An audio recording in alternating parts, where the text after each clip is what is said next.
So good morning once again. I have just returned from New Beginnings, hanging out with the middle schoolers of the diocese. A couple of our own youth were there, and I'm going to tell you, we have some very awesome youth and youth leadership in this diocese. All of us adults were like sitting along the side. Our whole role was just to make sure all things stayed safe, and I was spiritual director, so I'd be fielding anything that came up. But they handled it beautifully. The older kids, the high school kids, they knew how to manage those middle schoolers. It was really awesome to watch. So the theme this weekend was Come As You Are. And so I come as I am, straight from Grace Point this morning. No makeup, no nothing. I'm just here, stripped down.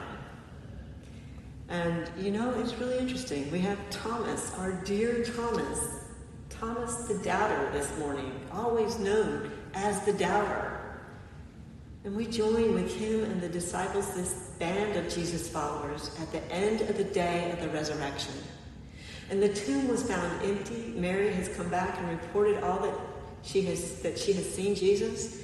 And at the start of today's gospel, Jesus appears to them in the upper room. Peace be with you, he tells them, and goes to breathe the Spirit of God over them, just as the Spirit of God, Ruach, breathed over the waters in the beginning of time. The amazing events of this day do not cease to happen, it seems, and this is why we are Easter people.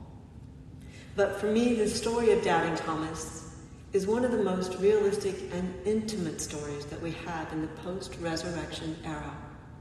It grounds me when everything else is swirling about an amazing mystery after mystery that defy explanation in physics. Thomas's doubt is more about the disciples than Jesus. Remember, Thomas wasn't there at the tomb. He did not hear what Mary saw. He was not there in the upper room when Jesus came to the disciples that first time. Like us, Thomas has to rely on a second-hand account. And like us, he wasn't quite sure that he believed what they said, they saw and heard. Like us, he wanted some kind of proof. We are with Thomas and the bewildered disciples behind these closed doors. And in this private space, Jesus, wounded and risen, appears to his friend. And I'm always struck by the simplicity and intimacy of this moment. Just a simple greeting. Peace be with you. And then he shows Thomas his hands and his side. Jesus knows exactly what Thomas needs, just as he knows what we need.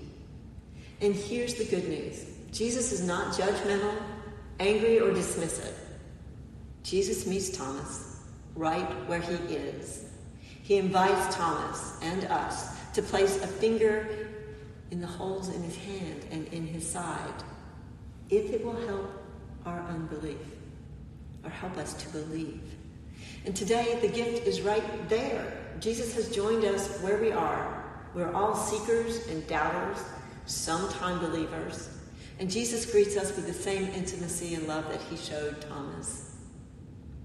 Blessed are those who have not seen it, yet come to believe.